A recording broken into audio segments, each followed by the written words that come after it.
कर्मवीर स्पर्धा परीक्षा मार्गदर्शन केंद्राच्या ऑनलाईन तथा डिजिटल प्लॅटफॉर्मवरती मी प्राध्यापक दयानंद हाळे सर्व विद्यार्थी मित्रांचं सहर्ष स्वागत करतो। चला विद्यार्थी मित्रांनो, जो रोजचा रेग्युलरमधला आपण करंटचा टॉपिक घेत राहतो तो आज पाहणार आहोत आपण। आजच्या ह्याच्यासाठी आपल्याला पहिली न्यूज आहे, तुम्हाला बोर्डवरती दिसत असेलच। ते न्यूज म्हणजे काय तर पहा, नेपाळच्या पंतप्रधानपदी देऊबा यांच्या नेमणुकीचे आदेश तिथल्या काय केलेले आहेत, न्यायालयाने दिलेले आहेत। मग आता या ह्याच्यामध्ये आपल्याला कोणकोणत्या गोष्टीचं लक्ष ठेवायचे किंवा परीक्षेच्या अनुषंगाने कोणकोणत्या गोष्टी महत्त्वाच्या आहेत, तर या न्यूजमध्ये सांगितलेला एक न्यूज बघा। हा निकाल जो आहे तिथल्या सर्वोच्च न्यायालयाने दिलेला आहे। या सर्वोच्च न्यायालयाचे जे सरन्यायाधीश आहेत किंवा हा जो खटला ज्यांच्याकडे चालला ते न्यायाधीश कोण आहेत, तर प्रमुख न्यायाधीश आहेत या घटनापीठाचे चौलेंद्र शमशेर राणा, हे एक व्यक्तिमत्व हे इथलं। नंतर यांचे ही जे काही 5 न्यायाधीश इतर 4 न्यायाधीश होते ते इतर 4 न्यायाधीश बघा।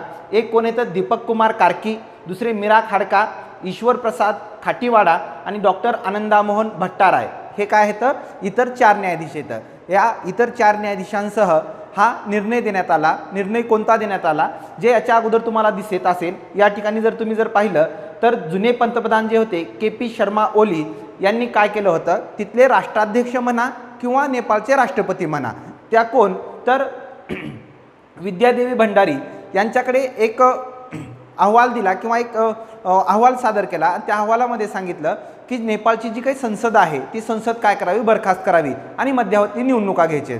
तर याच्या विरोधामध्ये नेपाळी काँग्रेस यांनी काय केलं, सर्वोच्च न्यायालयामध्ये गेले आणि सर्वोच्च न्यायालयामध्ये गेल्याच्यानंतर हे विद्यादेवी भंडारी यांनी जो निर्णय घेतलेला आहे तो निर्णय रद्द करून आणला। आणि ह्या सर्वोच्च न्यायालयाचे जे काही या घटनापीठाचे मुख्य न्यायाधीश होते 5 सदस्याच्या, म्हणजे न्यायमूर्ती चौलेंद्र शमशेर राणा यांनी काय केलं, हा जो पूर्ण निर्णय होता या निर्णयाला काय केलं, बरखास्ती दिली। सर्वोच्च न्यायालयानं जो निर्णय दिलेला होता म्हणजे त्या निर्णयानुसार त्यांनी हे प्रमुख जे आहेत नेपाळी काँग्रेसचे शेर बहादूर देऊबा यांना नेपाळच्या पंतप्रधानपदी विराजमान होण्याची काय केलेली आहे, सूचना केलेल्या आहेत। हा मुद्दा इथपर्यंत झाला या न्यूजच्या अनुषंगाने। तुम्हाला कोणकोणत्या या न्यूजमधल्या कोणकोणत्या बाबी लक्षात ठेवायच्या आहेत, तर पहिली बाब आहे की हे नेपाळी काँग्रेस यांचे शेर बहादूर देऊबा हे आता काय बनणार आहेत, पंतप्रधान बनणार आहेत, एक महत्त्वाची गोष्ट। दुसरी महत्त्वाची गोष्ट म्हणजे तिथले जे काही अध्यक्ष आहेत ते अध्यक्ष म्हणजे विद्यादेवी भंडारी किंवा राष्ट्रपती म्हणा, हा दुसरा। आणि इथले हे घटनात्मक पीठ जे आहे ते 5 न्यायाधीशांचं हे घटनात्मक पीठ, एवढ्या गोष्टींची तुम्हाला माहिती ठेवायची आहे। आता जर थोडंसं नेपाळच्या विषयी जर पाहायचं म्हटलं तर नेपाळ हा जर बघितलं तर पूर्ण बाजूनं त्याचं जर भौगोलिक क्षेत्रफळ बघितलं किंवा भौगोलिक दृष्टिकोनातून तर नेपाळची माहिती बघितली तर नेपाळ हा चहूबाजूने जमिनीनं बंदिस्त असणारा देश आहे। मग या नेपाळच्या जर पूर्वी बघितलं तर नेपाळच्या इतिहासामध्ये बघितलं तर नेपाळच्या इतिहासात 1765ला पृथ्वी नारायण शहा नावाचा एक नेपाळच्या राजकारणामध्ये एक राजा होऊन गेला। या राजांनी जे नेपाळमधले छोटे छोटे 24 राज्य होते त्या 24 राज्यांवरती आक्रमण करून एक आपलं काय बनवलं, गोरखा नावाचं राज्य बनवलं। आणि नंतर थोड्याच दिवसामध्ये या गोरखा राजानं म्हणजे पृथ्वी नारायण शहा यांनी ते कांतीपूर असेल, पाटण असेल, या कांतीपूर पाटण जे काही राज्य आहेत या मोठ्या 2-3 राज्यांवरती आक्रमण केलं आणि आपलं जे काही गोरखा राज्य होतं त्या गोरखा राज्याचं रूपांतर नेपाळ या राज्यामध्ये केलं किंवा नेपाळ या देशामध्ये केलं। हा जो काही वाद आहे, नंतर नेपाळच्या भूमीवरती की जी काही गादीवरती करणारे राज्य आहेत त्या राज्यांनी काय केलं, थोडे आपले पाय पसरवायला लागले आणि थोडे पाय पसरत असताना थोडा भाग तिबेटकडे सरकू लागले, थोडा भाग भारताकडे सरकू लागले। त्यामधूनच एक युद्ध घडून आलं। ते युद्ध म्हणजे 1814 ते 1816 या कालखंडामध्ये नेपाळ इंग्रज युद्ध। कोणतं युद्ध घडलं, 1814 ते 1816 या कालखंडामध्ये नेपाळ इंग्रज युद्ध घडलं। आणि या युद्धामध्ये नेपाळी लोकांचा किंवा नेपाळी राजाचा पराभव झाला आणि इंग्रजांचं त्यामध्ये काय झालं, वर्चस्व गाजलं गेलं। आणि त्यामधूनच 1816 साली एक तह झाला, त्या तहाला म्हणतो आपण सगोलीचा तह। आणि या सगोलीच्या तहानुसार ब्रिटिशांना गढवाल आणि कुमाऊ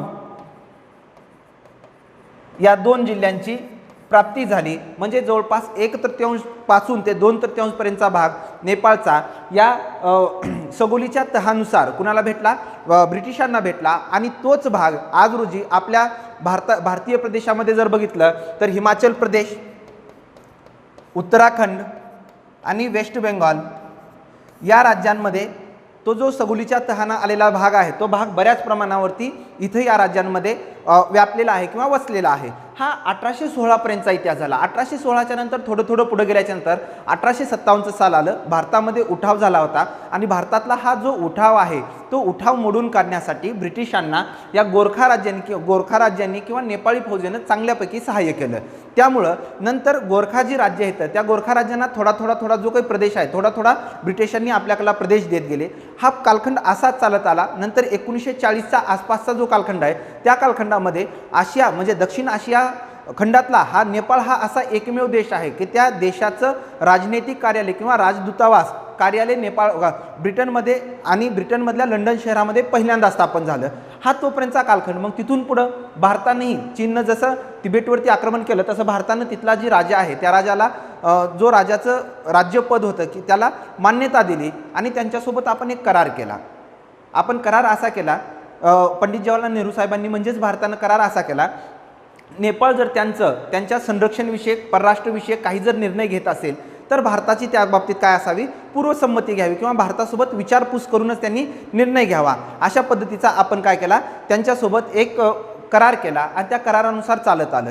म्हणजे नेपाळमध्ये जर बघितलं तर नेपाळमध्ये राजेशाहीच होती। नंतर 1994ला तिथं माओवाद्यांनी जी तिथली राजेशाही आहे ती राजेशाही हटवण्यासाठी एक सशस्त्र सेना तयार केली। त्या सशस्त्र सेनेनं 12 वर्ष लढा दिला। तो 12 वर्ष लढा दिल्याच्या नंतर कुठेतरी पुन्हा मग 2006च्या वेळेस वाटू लागलं की हे सशस्त्र लढा आपल्या भूमीवरती चालवणं योग्य नाही, म्हणून त्या माओवाद्यांनी पुन्हा लोकशाही पद्धतीनं तिथं सरकार यावं असंही केलं। आणि त्यानंतर 2008 साली निवडणुका झाल्या। तेव्हापासून नेपाळमध्ये एक राज्यघटना तयार करण्यात यावी या पद्धतीची चळवळ सुरू झाली। त्यानुसार तिथं राज्यघटनाही सुरू झाली आणि ते आज रोजी इथं बघतो ना त्याच राज्यघटनेचे हे काय आहेत कलम आहेत। आणि या राज्यघटनेनुसार त्यांनी असं ठरवलं की नेपाळ अगोदर नेपाळमध्ये जर बघितलं तर साधारणतः 83% जनता तिथली हिंदू आहे आणि नेपाळनं स्वतःला हिंदू राष्ट्र म्हणून घेत होतं।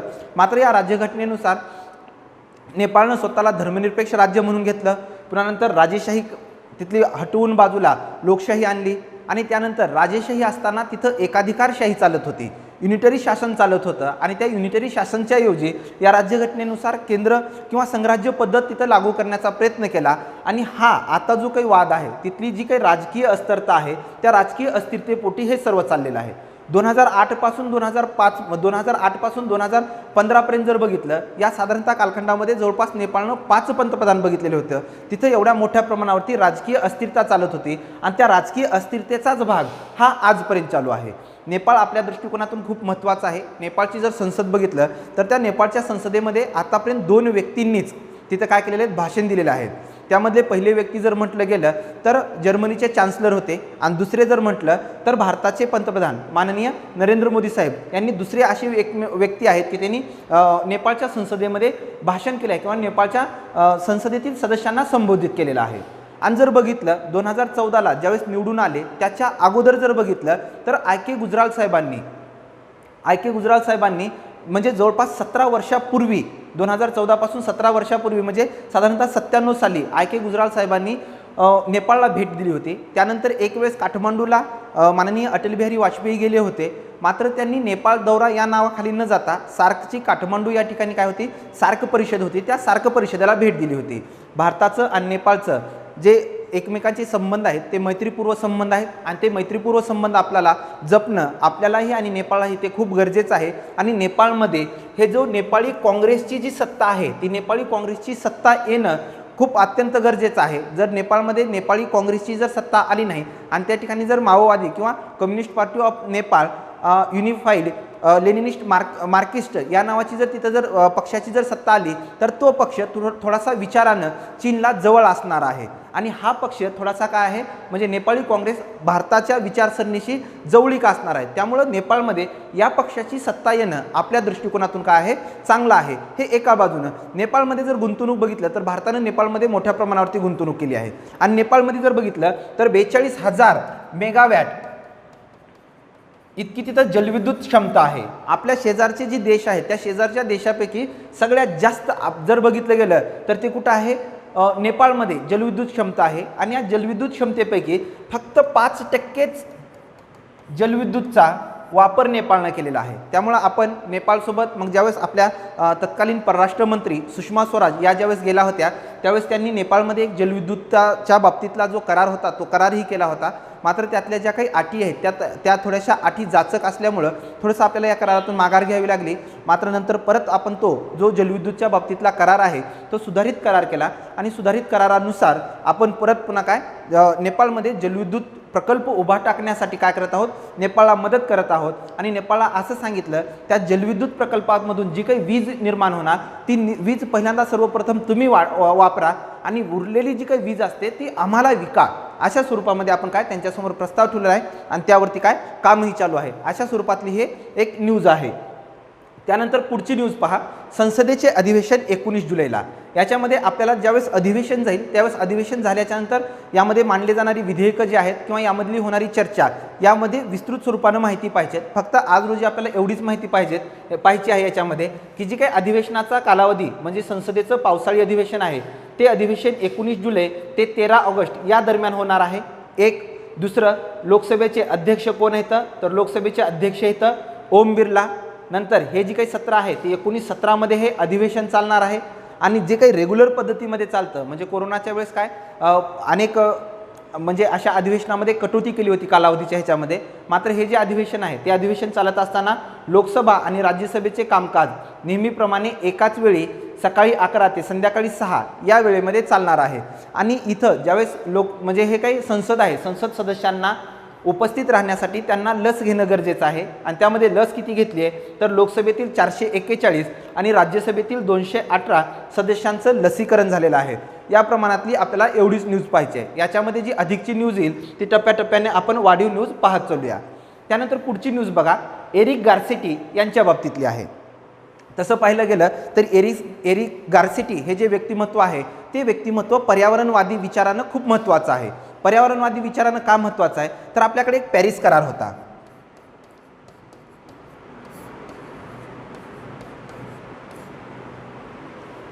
या पॅरिस करार आहे या पॅरिस करारानुसार जी जागतिक तापमान वाढ होत आहे ते जागतिक तापमान वाढ रोखण्यासाठी आपण जगाचं तापमान काही अंशानं कमी करण्यासाठीचा करार होता। आणि हा जो करार आहे या करारामधून अमेरिकेनं माघार घेतली होती आणि ते अमेरिकेनं माघार घेत असताना अमेरिकेचे जे काही राष्ट्राध्यक्ष येतात ते राष्ट्राध्यक्ष होते डोनाल्ड ट्रम्प। मात्र त्याच वेळेस हे तिथं अमेरिकेमध्ये काम करत असताना एरिक गार्सेटी यांची जी एक संस्था आहे ती संस्था म्हणजे काय C40 हे जे काही प्रमुख होते आणि ऑक्सफोर्ड विद्यापीठामध्ये शिकलेले, परत पॉलिटिकल सायन्सचं सुद्धा ज्ञान असलेलं, इकॉनॉमिक्सचं ज्ञान असलेलं, पर्यावरणाचं ज्ञान असलेलं, स्पॅनिश भाषेवरती प्रभुत्व असलेलं, हिंदी उर्दू या भाषांचा अभ्यास केलेलं असं व्यक्तिमत्व म्हणजे एरिक गार्सेटी साहेब होतं। आणि या एरिक गार्सेटी साहेबांनी हा जो पॅरिस करार आहे हा पॅरिस करार विविध 97 देशांमध्ये किंवा 400 महापौरांच्या ह्याच्यामध्ये अमेरिकेतील 400 महापौरांना पॅरिस क्लायमेट करार स्वीकारण्यासाठी भाग पाडलेलं होतं। हे एका बाजूनं असं होतं तर दुसऱ्या बाजूनं डोनाल्ड ट्रम्प साहेबांनी या करारामधून माघार घेतलेली होती। असं विरोधाभास असणारं व्यक्तिमत्व आणि हे एरिक गार्सेटी साहेब जे येतं एरिक गार्सेटी साहेबांनी जे जो बायडन साहेब येतं त्या जो बायडन साहेबांची जी काही निवडणूक होती त्या निवडणुकीमध्ये प्रचाराची अत्यंत महत्त्वाची धुरा सांभाळलेली होती। त्यामुळं अशीही चर्चा होती की एरिक गार्सेटी साहेबांना जो बायडन यांच्या मंत्रिमंडळामध्ये स्थान मिळेल। मात्र यांचे एक सहकारी होते आणि त्यांच्या सहकार्यावरती लैंगिक म्हणजे किंवा सेक्शुअल असॉल्टचा काय झाला गुन्हा दाखल झाला किंवा आरोप करण्यात आले। ते गुन्हा आरोप केल्यामुळं यांचीही प्रतिमा डागळली गेली। यांनी त्यामध्ये काहीही बोललं नसल्यामुळं यांनाही त्या गुन्ह्याचे भागीदार असं तिथल्या प्रशासनानं मानलं आणि हा जो काही कलंक आहे यांच्या नावावरून दूर झाल्याशिवाय यांना कोणतंही मंत्रिपद देण्यात येणार नाही असं जो बायडन प्रशासनानं ठरवलं। मग जे प्रशासनानं ठरवलं मात्र यांचं जे व्यक्तिमत्व आहे ते निवडणुकीत असेल किंवा राजकारणामध्ये असेल ते चांगल्या प्रकारे काम केलेलं होतं। त्यामुळे कुठली तरी यांच्यावरती महत्त्वाची जबाबदारी देणं गरजेचं होतं। त्यामुळंच जो बायडन यांनी भारतातलं जी अमेरिकेचं राजदूत कार्यालय त्या राजदूत कार्यालयामध्ये राजदूत या नात्याने यांची नेमणूक केलेली आहे। तर मग या ठिकाणी आपल्याला दोन गोष्टी पाहाव्या लागतात। एक गोष्ट बघा ती म्हणजे काय राजदूत म्हणून आणि दुसरी आहे उच्चायुक्त म्हणून। या दोन शब्दामध्ये शब्दशः जो आहे तो शब्दशः फरक काय आहे। दोन्ही शब्दांचा जर बघितलं तर त्या दोन्ही शब्दांचं फंक्शन एकच आहे। फंक्शन काय आहे तर दोन देशामध्ये जो डायलॉग करणारा सर्वोच्च अधिकारी असतो त्याला काय म्हटलं जातं, राजदूत म्हटलं जातं आणि त्यालाच उच्चायुक्त म्हटलं जातं. मग दोन शब्द का घेतले जातात, तर दोन शब्द घेण्याचं प्रयोजन काय बघा. तर हे उच्चायुक्त जे आहे ते उच्चायुक्त यासाठी म्हटलं जातं की जर समजा ती दोन देश हा एक देश आणि हा एक दुसरा देश, ही दोन्ही देश जर राष्ट्रकुल संघटनेचे सदस्य असतील, कोणत्या राष्ट्रकुल संघटनेचे सदस्य असतील आणि यांच्यामध्ये जर तो डायलॉग करणारा जर अधिकारी असेल तर त्या अधिकाऱ्याला म्हणतात उच्चायुक्त. आणि जर दोन देश म्हटलं तर एका बाजूला इंग्लंड धरा, दुसऱ्या बाजूला भारत धरा. मग भारत आणि इंग्लंड यांच्या दोघांमधला जो काही सर्वोच्च अधिकारी असतो त्या सर्वोच्च अधिकाऱ्याला उच्चायुक्त म्हणतात. आणि हे जे काही पद आहे ते पद 1919च्या कायद्यानुसार आणण्यात आलेलं आहे, कोणतं, उच्चायुक्त. मग हे अशा प्रमाणात झालं. आणि जर समजा एक राष्ट्रकुलचा सदस्य आहे आणि दुसरा राष्ट्रकुलचा नाही किंवा दोन्हीही राष्ट्रकुलचे नाहीत, तर अशा बाबतीमध्ये सर्वोच्च अधिकारी जो असतो त्या सर्वोच्च अधिकाऱ्याला म्हणतात राजदूत. या स्वरूपातली न्यूज आहे.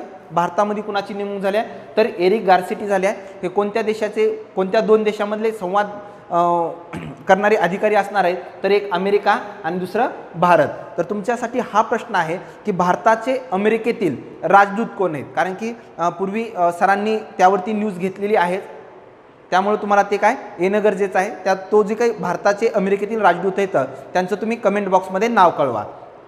त्यानंतर पुढची न्यूज बघा. महागाई 6% पुढंच आणि औद्योगिक उत्पादनामध्ये वाढ. हे न्यूज काय आपल्याला जास्त स्वरूपात पाहायची नाही, हे सरळ आहे, प्रत्येक महिन्याला वाढणारी आहे. फक्त आपल्याला थोडंसं या न्यूजवरती कव्हर करायची ती न्यूज. बघा काय म्हणलंय, महागाई 6% पुढंच म्हटलंय. हा इथला मुद्दा एक. आणि दुसरा मुद्दा बघा, इथं सांगितलंय ही जी काही महागाई आहे ती रिझर्व्ह बँकेच्या सहन पातळीपेक्षा किंवा सहनशील पातळीपेक्षा पुढं आहे. हा दुसरी न्यूज. म्हणजे याच्यातला हा महत्त्वाचा पॉईंट. मग आपल्याला याच्यातून हे समजून घ्यायचे की RBIची नेमकी सहनशील पातळी म्हणजे काय, किंवा 6%पेक्षा पुढे गेल्याच्या नंतरच का म्हटलं की हे RBIच्या सहनशील पातळीपेक्षा पुढे गेलं. तर पहा, आपल्या भारतामध्ये प्रशासकीय असेल, राजकीय कामकाज असेल, हे कामकाज करण्यासाठी विकेंद्रीकरण किंवा लोकशाही पद्धत अस्तित्वात आहे. मग त्या लोकशाही पद्धतीमध्ये जे काही निर्णय घ्यायचे तर ते निर्णय एकापेक्षा जास्त व्यक्तीने घ्यावं असा काय असतो, नियम असतो. मग तो नियम जर लागू केला, आपल्याकडे दोन धोरणं सादर होतात. एक धोरण आहे ज्याला एका धोरणाला आपण काय म्हणू शकतो, तर एकाला म्हणू शकतो मौद्रिक धोरण, दुसऱ्याला म्हणतो राजकोषीय धोरण. एकाला काय म्हणतो मौद्रिक धोरण, दुसऱ्याला राजकोषीय धोरण. हे राजकोषीय धोरण केंद्र सरकारमार्फत सादर, म्हणजे जे काही केंद्र सरकार काम करतं ते. मग केंद्र सरकार एकटे पंतप्रधान किंवा राज्यपाल काम करतात का, तर काय त्यांनी त्यांच्या मंत्र्यांच्या साह्यानं काम करतात. ते मंत्र्यांच्या साह्यानं धोरण आखत राहतात, राजकोषीय धोरण. मात्र मौद्रिक धोरणाच्या बाबतीत काय होतं बघा, मौद्रिक धोरण RBIचा गव्हर्नर एकटा सादर करायचा. मग हे जर बघितलं, या बाजूला सत्तेचं विकेंद्रीकरण आहे आणि इथं जर बघितलं तर सत्तेचं केंद्रीकरण आहे. आणि सत्तेचं केंद्रीकरण हा नियम लोकशाही देशामध्ये लागू होतो का, तर लागू होत नाही. मग हे जे काही गव्हर्नर, RBIचा जो गव्हर्नर आहे त्याची एकाधिकारशाही कुठेतरी संपली पाहिजे, म्हणून याच्यावरती एक निर्णय घेण्यात आला. तो म्हणजे रघुराम राजन साहेबांनी ज्यावेळेस गव्हर्नर असताना एक समिती नेमली, ते म्हणजे मौद्रिक धोरणामध्ये काहीतरी बदल सुचवले पाहिजेत का किंवा बदल केले पाहिजेत का या अनुषंगानं. आणि ती उर्जित पटेल यांच्या अध्यक्षतेखाली समिती नेमली. कोणती, मौद्रिक धोरण समिती. मौद्रिक धोरण समिती. ही जी मौद्रिक धोरण समिती आहे त्या मौद्रिक धोरण समितीनं ही जी उर्जित पटेल यांच्या अध्यक्षतेखाली नेमली होती तिचं कायमस्वरूपी रूप द्या असं ठरवण्यात आलं. आणि नंतर हे मौद्रिक धोरण सादर करण्यासाठी आपण जी समिती वापरू लागलो ते म्हणजे MPC, मॉनिटरी पॉलिसी कमिटी या नावानं. आणि याच्या ज्या तरतुदी येतात त्या तरतुदीमध्ये ही एक समिती झाली. आता एका व्यक्तीवरून काय म्हणलं, हे व्यक्तींच्या समूहाकडे काम गेलं मौद्रिक धोरण ठरविण्याचं. आणि याच्यामध्ये सांगितलं जे मौद्रिक धोरण सादर करणार आहोत तो आपण अगोदर स्थैर्यासह आर्थिक वाढ म्हणजे वेगवेगळ्या निर्देशांकावरतीला अनुसरून आपण मौद्रिक धोरण सादर करत होतो. पण आता यावेळेस सांगितलं मौद्रिक धोरण सादर करत असताना CPI कंबाईन, ग्राहक किंमत निर्देशांक एकत्रित याच्यावरती सादर करावं. म्हणजे ग्राहक किंमत निर्देशांकावरती सादर करावं. हे इथं तुम्हाला सांगितलेलं हा काय, ग्राहक किंमत निर्देशांक. म्हणजे इथून पुढे राजकोषीय धोरण मौद्रिक धोरण सादर करत असताना कोणत्या धोरणाला अनुसरून करावं, तर CPI कंबाईनला अनुसरून करावं. आणि ते किती दरम्यान असावं किंवा महागाई वाढ किंवा चलन घट या संदर्भात किती असावं तर ते सांगितलेलं आहे. तर ते इथं सांगितलं, रिझर्व्ह बँकेने महागाई सहनशील पातळी 4% अधिक उणे 2% म्हणजे महागाई किती असावी, 2% ते 6%च्या दरम्यान असावी. असंच मौद्रिक धोरण सादर करण्यात यावं. कोण कुणामार्फत? या MPC कमिटी मार्फत. मग हे जर बघितलं तर आता इथं जर बघितलं हे 6.26% हे कुठेतरी 6%ची पातळी ओलांडणारं आहे आणि ते RBIच्या धोरणामध्ये बसणारं नाही. म्हणूनच इथं वाक्य आलं रिझर्व्ह बँकेच्या सहनशील पातळीपेक्षा अधिकचं असणं. ते जर 2%पेक्षा जर कमी आलं तरी सुद्धा ते काय तसंच वाक्य म्हटलं जाणार. त्यासाठी या वाक्याचा आधार घ्या किंवा या वाक्यावरती भर द्या आणि त्या पद्धतीनं अभ्यास करा. हे पतधोरण जे आहे ते पतधोरणालाच आपण काय म्हणू शकतो? मौद्रिक धोरण या स्वरूपात म्हणू शकतो. आणि ते आता सादर करत असलेलं द्वैमासिक पतधोरण सादर करत आहोत. त्यानंतर पुढची न्यूज बघा. पुढची न्यूज आहे रोमन जिंकले. आता हे रोमन जिंकले म्हणजे काय पहा, एक फुटबॉलच्या बाबतीत स्पर्धा असते ते म्हणजे ती कोणती? युरो चषक नावाची स्पर्धा आहे आणि या स्पर्धेचं जी फायनल आहे ते फायनल इंग्लंड आणि इटली या 2 देशांमध्ये झालं आणि याच्यामध्ये इटलीनं इंग्लंडला इटलीनं इंग्लंडला फायनलमध्ये हरवलं आणि याच्यावरती स्वतःचं काय केलं? वर्चस्व अबाधित केलं. या बाबतीतली ही न्यूज आहे. जर बघितलं या स्पर्धेतले पुरस्कार बघितलं तर स्पर्धेतील सर्वोत्तम खेळाडू जर म्हणलं तर जियानलुइगी डोनारुमा हा इटलीचा खेळाडू आहे. सामनावीर जर म्हणलं तर लिओनार्डो बोनुची हा कुठला? इटलीचा आहे. गोल्डन बूट जर बघितलं तर ख्रिस्टियानो रोनाल्डो पोर्तुगालचा आहे. सर्वोत्तम युवा खेळाडू बघितलं पेड्री स्पेनचा आहे. या घटना याच्यातल्या इथं बघा हे 6 क्रमांक दिलेला आहे. याच्यामध्ये 6 वेळा फिफा विश्वचषक आणि युरो चषक या स्पर्धा मिळून इटलीने काय हे 6वे विजेतेपद आहे इटलीचं या संदर्भात. आणि जे ब्रिटन आहे त्या ब्रिटननं किती वेळेस हा पेनल्टी शूटआउटमध्ये ब्रिटनचा आजपर्यंत या स्पर्धेला धरून 7 वेळेस पराभव झालेला आहे हेही सांगितलेलं आहे. त्यानंतर हे न्यूज इथला फक्त एवढा हा घटक पहा म्हणजे जी काही आहे ते. आणि महत्त्वाचं याच्यामध्ये जर बघितलं सरळ सेवेला जर बघितलं तर सरळ सेवेला महत्त्वाची जर बघितलं युरो चषक 2020 ही जी स्पर्धा आहे ती स्पर्धा पुढीलपैकी कोणत्या देशानं जिंकली असं आपल्याला कंबाईन गट क गट ब याला सुद्धा प्रश्न येऊ शकतो आणि सरळ सेवेला सुद्धा प्रश्न येऊ शकतो. तर युरो चषक 2020 या फुटबॉल स्पर्धेचं जे विजेतेपद आहे ते विजेतेपद इटलीनं जिंकलेलं आहे. कुणाला हरवून? तर ते ब्रिटनला हरवून. याबाबतची अधिकची न्यूज जर पाहायचं असेल तर व्यवस्थित प्रमाणात हा लेख वाचून घ्या. त्यानंतर बघा पुढचा आहे लोकसंख्या नियंत्रणाचा आदेश. काल सरांनी यावरती न्यूज घेतलेली आहे. आज अन्वयार्थमध्ये आलेलं आहे. अन्वयार्थ आलेला आहे म्हणून आपल्याला जास्त काही पाहायचं नाही, थोडंसंच पाहायचं याच्यामध्ये. तर काय पाहायचं आहे बघा. उत्तर प्रदेशची लोकसंख्या साधारणतः 22 कोटी. एक मुद्दा. त्यानंतर हे जे काही नियंत्रण आहे ते नियंत्रण 10 वर्षासाठी असेल 20 ते 30 या दरम्यान. आणि जो 2.7चा जो जनन दर आहे तो 2.7 वरून कितीवरती आणायचा आहे? तर हा लोकसंख्या वाढीचा दर 2.1% वरती आणायचा आहे. हे असं संदर्भित आहे. आणि ज्या व्यक्तींना UPमध्ये 2पेक्षा जास्त अपत्य असतील त्यांना स्थानिक स्वराज्य संस्था निवडणुका लढविता येणार नाही. सरकारी नोकरीचा लाभ घेता येणार नाही. परत सरकारी ज्या योजना असतात त्या सरकारी योजनांचा लाभ घेता येणार नाही. जे काही राशन भेटतं किंवा रेशन भेटतं त्या रेशनचा लाभ घेता येणार नाही. अशा स्वरूपातली ही न्यूज आहे.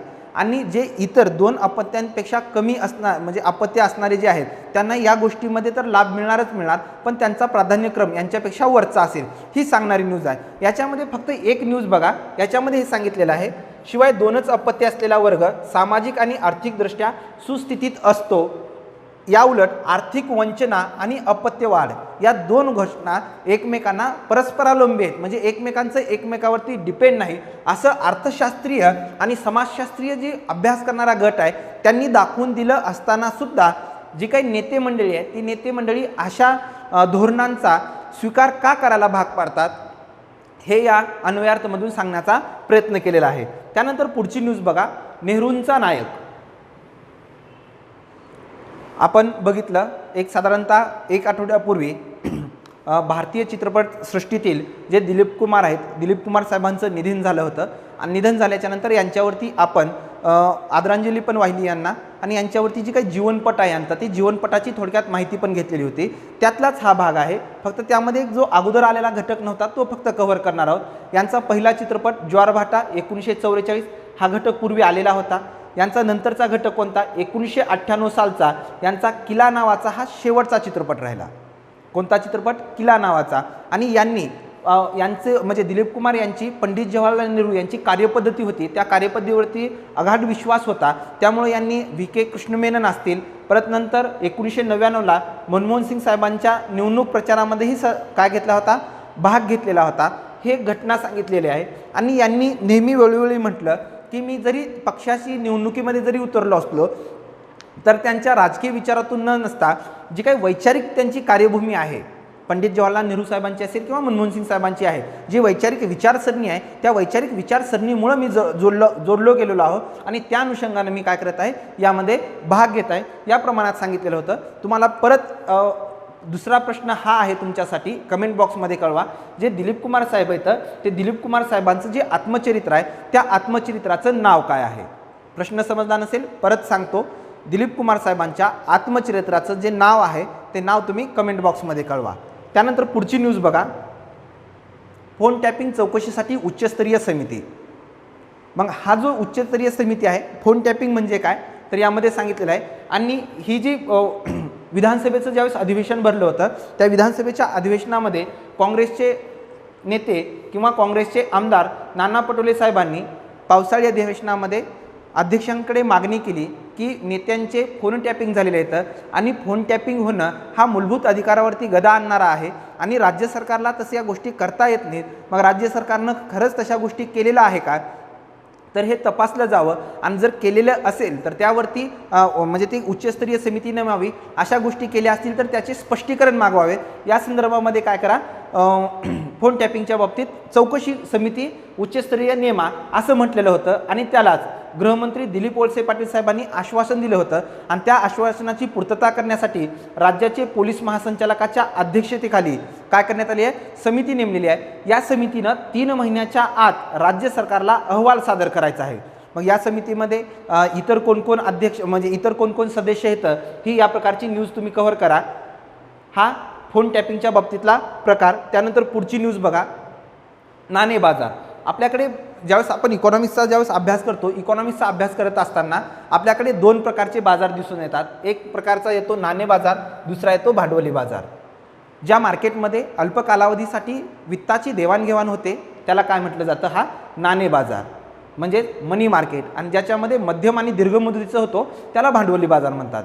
एवढंच फक्त महत्त्वाचं आहे. बाकीच्या जे न्यूज आहेत त्या न्यूज एकदम सरळ सोप्या ह्याच्यातल्या दिलेल्या आहेत. फक्त हे वाचून जरी घेतलं तर तुमच्या लक्षात येऊन जाईल. फक्त एवढंच लक्षात ठेवा की मार्केट जर बघितलं, एक कोणता, एक नाणे बाजार मनी मार्केट आणि दुसरं काय भांडवली बाजार म्हणजे कॅपिटल मार्केट. या 2 गोष्टी इथं लक्षात घ्या.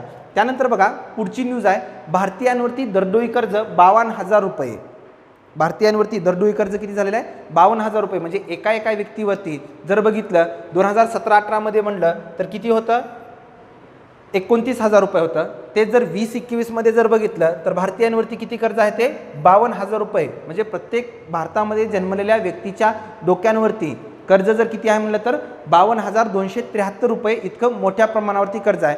आणि ही जर बघितलं तर या स्वरूपात जर बघितलं तर बघा GDPच्या तुलनेत दरडोई कर्ज असणारा सर्वाधिक देशामध्ये दक्षिण कोरियाचा पहिला क्रमांक लागतो. त्यानंतर हाँगकाँग, ब्रिटन यांचा, चीन, अमेरिकामध्ये जर बघितलं हे दरडोई प्रमाण कर्जाचं आणि दरडोई जे उत्पन्न आहे त्या उत्पन्नाचं प्रमाण या पद्धतीने सांगितलेलं आहे. आणि ही जी काही आकडेवारी आहे किंवा हा जो काही दर आहे तो BIS bank for international settlement यांनी हे काय केले तर हे दरडोई आकडे सांगितलेले आहेत. त्यामध्ये फक्त भारताचं बघा, बाकीच्या गोष्टी ज्या आहेत त्या बाकीच्या गोष्टींकडे काही पाहण्याची गरज नाही. आणि तितकं जर बघितलं तर हे न्यूज काही जास्त प्रमाणात विचारली जात नाही. फक्त आपल्याला हा घटक बघायचा आहे, हा इथला डायग्राम तेवढा. ज्यावेळेस आपण भारताचा व्यापारतोल व व्यवहारतोल पाहतो त्यातला व्यापारतोल व व्यवहारतोल पाहत असताना भारतीयांवरती असलेलं कर्ज किंवा भारतावर असलेलं कर्ज हा त्यातला एक काय पॉईंट आहे. तर त्या पॉईंटशी अनुसरून असणारा हा मुद्दा आहे. मग इथं हेही सांगितलेलं आहे, बेरोजगारीचा दर किती होता 9.17%, किरकोळ महागाईचा दर किती, या गोष्टी इथं सांगण्यात आलेल्या आहेत. त्यानंतर पुढची न्यूज बघा, NPS मध्ये तुम्हाला फक्त एका गोष्टीसाठीच इथे न्यूज घेतलेली आहे. ती न्यूज म्हणजे काय, आपल्याकडे काही सेक्टर्स आहेत, काही क्षेत्र आहेत, त्या क्षेत्रामध्ये तिथं काम करणारी एक सर्वोच्च संस्था असते. मग आपल्याकडे जर बघितलं म्हणलं तर एक बघा विमा क्षेत्र आहे, दुसरं म्हणलं तर बँकिंग क्षेत्र आहे,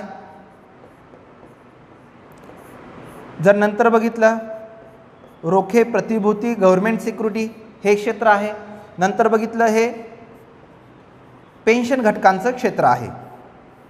हे असे जर क्षेत्र बघितले तर यांच्यामध्ये असणाऱ्या सर्वोच्च संस्था बघायच्या आहेत आपल्याला. तर इथे जर बघितलं बँकिंगच्या बाबतीत बघितलं सर्वोच्च भागावरती काम कोण करतं? हो, RBI काम करते. विमाच्या बाबतीत बघितलं IRDA नावाची संस्था काम करते.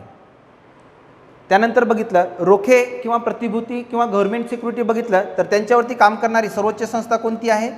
तर त्यावरती सर्वोच्च संस्था कोणती आहे? तर त्यावरती काम करणारी सर्वोच्च संस्था सेबी आहे. तर आता इथे ही पेन्शन योजना जी आहे ही NPS नॅशनल पेन्शन स्कीम जे म्हटलेली आहे याच्यावरती सर्वोच्च काम करणारी संस्था जी आहे ते इथं बघा पेन्शन फंड नियामक व विकास संस्था किंवा त्यालाच आपण म्हणू शकतो PFRDA.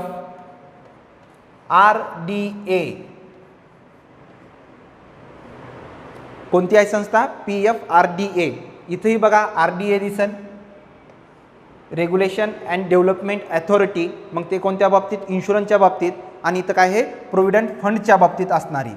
तर ह्या त्या क्षेत्रातली सर्वोच्च संस्था आहेत. या संस्थांच्या अधीन राहून किंवा या संस्थांच्या किंवा या प्राधिकरणांच्या अधीन राहूनच विमा क्षेत्राला काम करावं लागतं.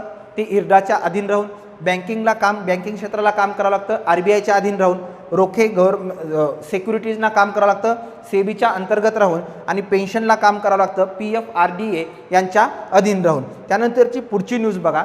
पुढची न्यूज आहे नदी जोडचा आश्वासक प्रारंभ. भारतात जर बघितलं तर भारतामध्ये मोठ्या प्रमाणावरती दुष्काळ पडतात आणि त्या दुष्काळावरती मात करण्यासाठी मग ब्रिटिशांनीही याबाबतीत काय केलं होतं? वेगवेगळे निर्णय घेतले होते. ब्रिटिश अधिकारीसुद्धा. त्याच्यामधलं ब्रिटिश अधिकारी म्हणलं तर आर्थर कॉटन.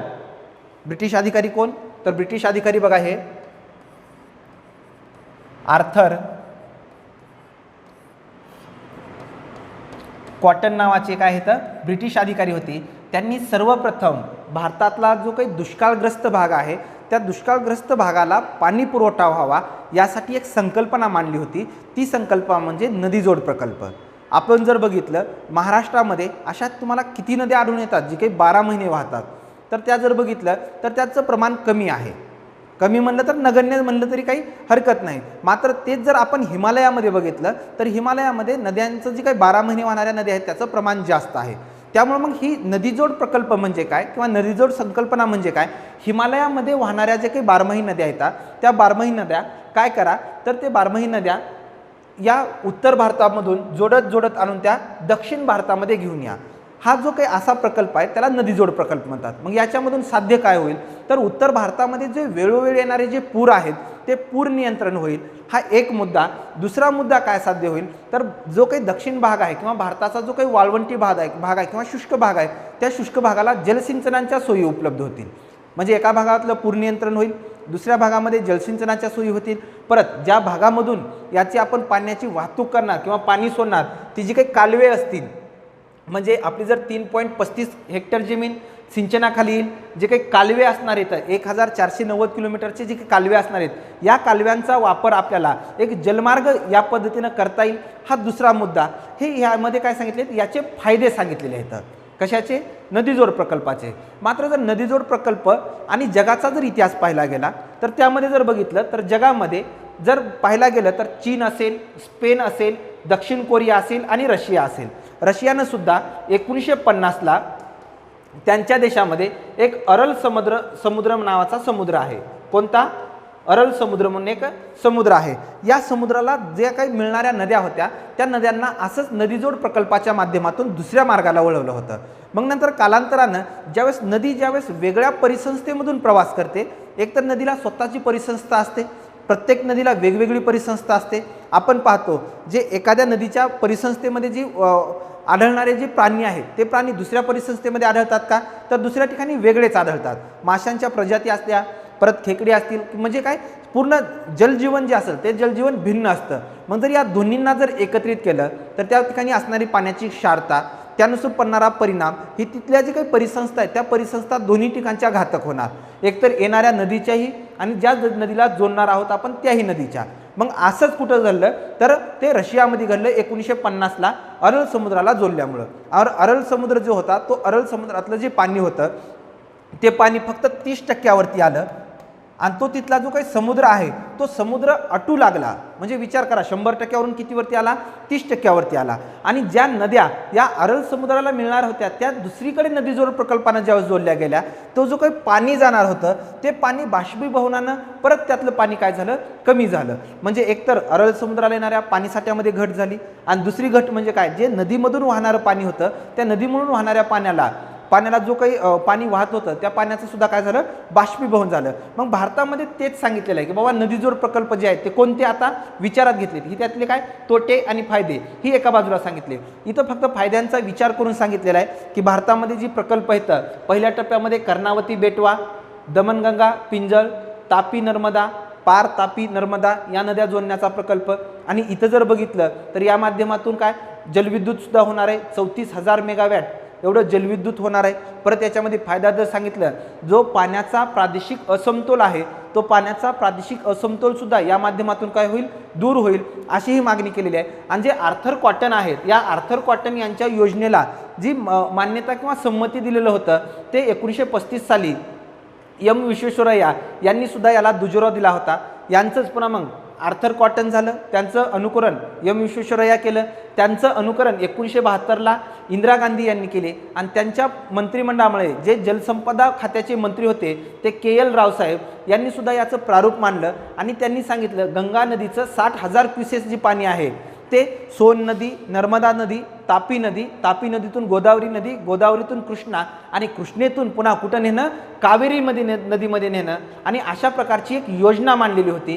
ती योजना सुद्धा सांगितलेली आहे. मग ते साधारणतः 2600 किलोमीटरची ती काय होती, योजना होती. मात्र या प्लॅनवरती काम होऊ शकलं नाही. परत इंदिरा गांधी यांनी 1982 मध्ये राष्ट्रीय जल विकास संस्था स्थापन केली होती. आणि याचा जो काही नदीजोड प्रकल्प आणि भारत याच्यावरती चर्चा मोठ्या प्रमाणामध्ये कधी झाली तर अटल बिहारी वाजपेयी यांच्या कालखंडामध्ये, ज्यावेळेस सुरेश प्रभू यांनी 1999ला या प्रकल्पाचा अभ्यास करण्याचा विचार केला तेव्हापासून नदीजोड प्रकल्पाविषयी जास्त काय होण्यात लागली, भारतामध्ये चर्चा होण्यास सुरुवात झाली. त्यामध्ये जर बघितलं तर इथं तुम्हाला दिसेल उत्तर प्रदेशमध्ये जर बघितलं तर या ठिकाणचा हा नदीजोड प्रकल्प, मग तो कोणता आहे, केन बेटवा हा असेल. मग केन बेटवा हा जो काही प्रकल्प आहे हा प्रकल्पानुसार बघितलं हा उत्तर प्रदेश आणि कोणत्या ह्याच्यामध्ये येणार आहे, मध्य प्रदेशमध्ये येणारा हा संयुक्त प्रकल्प आहे. कोणता प्रकल्प, केन बेटवा प्रकल्प. मग ह्या केन बेटवा प्रकल्पाच्या जर बघितलं याला राष्ट्रीय प्रकल्प म्हणून घोषित केलेला आहे. याच्यामुळं सुमारे 8,650 हेक्टर पन्ना व्याघ्र प्रकल्प, जो मध्य प्रदेशमधला व्याघ्र प्रकल्प आहे त्या व्याघ्र प्रकल्पातील भूमी या केन बेटवा प्रकल्पासाठी जाणार आहे. मग त्या ठिकाणी जे वाघांचं असणार केलं जाणारं जे संरक्षण अधिक्षेत्र आहे त्या अधिक्षेत्रावरती गदा येणार. एक परत तिथं केन आणि बेटवा या ज्या दोन नद्या आहेत या दोन नद्याची जलीय परिसंस्था वेगळी राहणार. परत नंतर जो व्याघ्र संवर्धन आहे त्या व्याघ्र संवर्धनाच्या परिसंस्थेवरती दबाव पडणार, ते तिथलं क्षेत्र कमी होणार आणि याच्यामुळं परत वाहतुकीविषयीचे नियम वेगवेगळे येणार. आणि आपण जर बघितलं मध्य प्रदेश असेल, उत्तर प्रदेश असेल, त्याला जर म्हणलं हे चंबळ नदीचं खोरं जर बघितलं तर ते थोडंसं विविधतेने नटलेलं आहे. त्या खोऱ्यामधून हा प्रकल्प नेणं तितकंच जिकिरीचं असणार आहे. त्यामुळे या सगळ्या गोष्टींचा जर संदर्भ बघितला तर आपल्याला एका बाजूनं हे नदीजोड प्रकल्प चांगले जरी वाटत असले तर ते नदीजोड प्रकल्प पर्यावरणाच्या दृष्टीनं खरंच तितके हितकारक आहेत का याच्यावरती योग्य ती समिती बसवून त्याच्यावरती निर्णय घेणं गरजेचं आहे, असं या लेखाचं म्हणजे या जी काही लेख आहेत त्या लेख लिहिणाऱ्या लेखकांचं मत आहे. तर त्यानंतर बघा पुढची न्यूज आहे LNGची फुंकर. LNG ते जर बघितलं गेलं तर इथं बघा लिक्विफाईड नॅचरल गॅस या संदर्भातली न्यूज आहे. या संदर्भातली न्यूज येण्याचं कारण काय, जे आपले जैव इंधन आहेत त्या जैव इंधनावरती जास्तीत जास्त भर असावा असा सांगणारा हा लेख आहे. म्हणजे 2-4 दिवसापूर्वी माननीय गडकरी साहेबांनी म्हटले होते खरंच जी काही पेट्रोल आणि डिझेल वाढीच्या जी काही होणाऱ्या झळा आहेत त्या झळा गरिबांना पोहोचत आहेत अशा स्वरूपातली किंवा अस्वस्थ आहेत नागरिक काय आहेत अस्वस्थ आहेत अशा पद्धतीचं एक काय त्यांचं स्टेटमेंट आलं होतं. मग हे स्टेटमेंट येण्याचं कारण काय, आज रोजी जर बघितलं आपण पेट्रोल आणि डिझेलचे भाव हे काय काहींचे भाव 100 पार ओलांडलेले आहेत आणि काही 100च्या नजीक गेलेले आहेत. मग इतका जो पेट्रोल आणि डिझेलवरचा खर्च आहे ते सामान्य व्यक्तीला परवडणारा नाही, याच्यावरती काहीतरी तोडगा काढला पाहिजे. मग तो तोडगा कोणत्या पद्धतीने काढला पाहिजे तर त्यासाठी हे LNG आणणं, त्यासाठीच काय आणणं हे CNG आणणं, परत नंतर पेट्रोल असेल ते काय इथेनॉल मिश्रित पेट्रोल असेल या पद्धतीचं. परत नंतर जर बघितलं तर इतर जर बघितलं LNGचे हे काय दुचाकी 3 चाकी असेल. परत जट्रोफा म्हणजे एरंडचं आज त्या एरंडच्या ह्याच्यामधून काय करणे हे जट्रोफा म्हणजे एरंड किंवा रतनज्योतच्या बियांच्या माध्यमातून इंधन तयार करणे आणि ह्या जैव इंधनाचा जास्तीत जास्त वापर करणे जेणेकरून आपण जे काही कच्चं तेल आहे किंवा पेट्रोल डिझेल आहे याच्यावरती आपली असणारी जी भिस्त आहे ती भिस्त थोड्या प्रमाणात कमी व्हावी.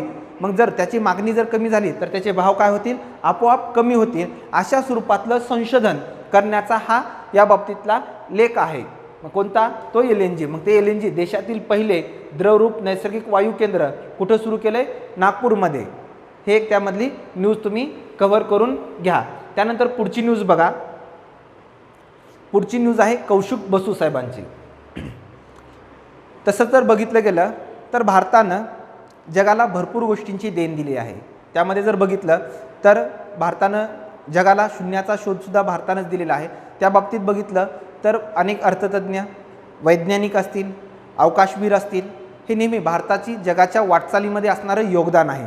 त्यातलंच एक जर नाव बघितलं ज्यांचं मानाचं स्थान आहे अमर्त्य सेन साहेबाच्या नंतर जे जगामध्ये भारताचा आर्थिक बाबतीमध्ये जो दबदबा निर्माण केलेला आहे मग त्यामध्ये रघुराम राजन साहेब असतील अरविंद सुब्रमण्यम साहेब असतील आणि त्यांच्याच पंक्तीतलं एक जे नाव आहे ते नाव म्हणजे कौशिक बसू साहेब. आपण यांचा जो काही लेख आहे किंवा यांचं जे काही व्यक्तिविशेष आहे किंवा व्यक्तिवेध आहे ते आताच घेण्याचं कारण काय तर आताच घेण्याचं कारण म्हणजे त्यामागचं एक कारण आहे. ते कारण म्हणजे बघा हे जे काही कौशिक बसू साहेब आहेत या कौशिक बसू साहेबांना 2021 सालचं हम्बोल्ट संशोधनाचा पुरस्कार प्राप्त झालेला आहे. कोणत्या बाबतीचा हम्बोल्ट संशोधनाचा पुरस्कार कधी प्राप्त झाला 2021ला यांना प्राप्त झाला आहे. आता या हम्बोल्ट संशोधनाच्या पुरस्काराच्या माध्यमातून कौशिक बसू साहेब जे आहेत ते जगामध्ये यांच्या बाबतीतलं जे काही अर्थशास्त्राचं जे काही लिखाण आहे त्या लिखाणावरती संशोधन करण्यासाठी यांना शिष्यवृत्ती स्वरूपातली एक योजना मिळणार आहे या पुरस्काराच्या माध्यमातून.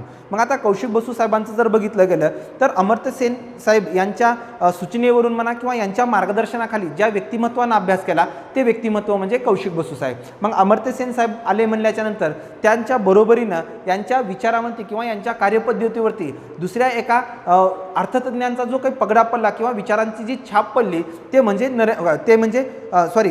मनमोहन सिंग साहेब. मनमोहन सिंग साहेबांची काय केली यांच्या विचारावरती यांच्या कार्यशैलीवरती छाप पडली आणि ज्यावेळेस 2008 साली जगामध्ये मंदी आली होती.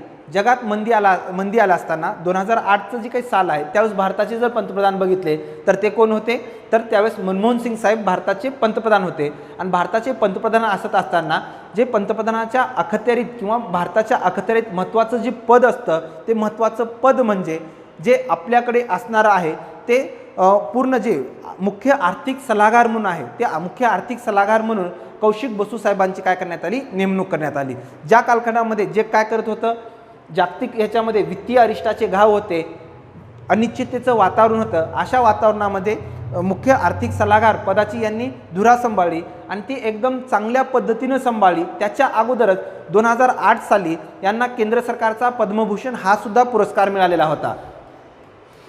यांचं जे काही कार्य आहे या कार्यावरती यांना 2008 साली केंद्र सरकारचा काय भेटला होता पद्मभूषण पुरस्कार भेटला होता. आणि 2009 साली डिसेंबरमध्ये यांची काय झाली भारताचे मुख्य आर्थिक सल्लागार म्हणून यांची नेमणूक झाली. ते 2009 ते 2012 या कालखंडामध्ये हे भारताचे काय होते मुख्य आर्थिक सल्लागार होते. त्यानंतर पुन्हा मग रघुराम राजन साहेब असतील अरविंद सुब्रमण्यम साहेब असतील. आता कोण आहेत भारताचे मुख्य आर्थिक सल्लागार हा तुमच्यासाठी आजचा तिसरा प्रश्न आहे. तुम्ही त्यांचं नाव कमेंट बॉक्समध्ये सुचवा. 2009 ते 2012 ह्या कालखंडामध्ये मुख्य आर्थिक सल्लागार म्हणून काम केल्याच्या नंतर 2012 ते 2016 या कालखंडामध्ये त्यांनी जागतिक बँकेचे अर्थतज्ञ किंवा मुख्य अर्थशास्त्रज्ञ म्हणूनही काम केलेलं आहे. त्यानंतर 2016 साली जागतिक बँकेच्या मुख्य अर्थशास्त्रज्ञ या पदावरून त्यांनी ज्यावेळेस यांचं त्या पदावरून ज्यावेळेस त्यांचा पदभार संपला त्यानंतर परत त्यांनी आपलं जे काही मूळ शिकवण्याचा किंवा जे प्राध्यापकीचा जो व्यवसाय होता किंवा जो प्राध्यापक पद होतं त्या प्राध्यापक पदाकडे काय केले यांनी रुजू झाले. असं म्हणजे एक पूर्ण वलय पहिल्यांदा प्राध्यापक पद पुन्हा नंतर मुख्य आर्थिक सल्लागार, पुन्हा नंतर जागतिक बँकेचे मुख्य आर्थिक तज्ज्ञ किंवा मुख्य अर्थशास्त्रज्ञ आणि परत नंतर प्राध्यापक आणि याच्यानंतर हा वलय पूर्ण झाल्याच्यानंतर हा काय 2021 सालचा हम्बोल्ट संशोधनाचा पुरस्कार आणि या क्षेत्रामधलं संशोधन करण्याचं यांच्यावरती आता काय संशोधन करण्याची यांच्यावरती जबाबदारी आलेली आहे। अशा पद्धतीचं जे व्यक्तिमत्व होतं ते व्यक्तिमत्व म्हणजे कौशिक बसू साहेब यांचं आजपर्यंतचा म्हणजे आजच्या ज्या न्यूज आहे त्या आजच्या न्यूज आपण पूर्ण कव्हर करण्याचा प्रयत्न केलेलाच आहे।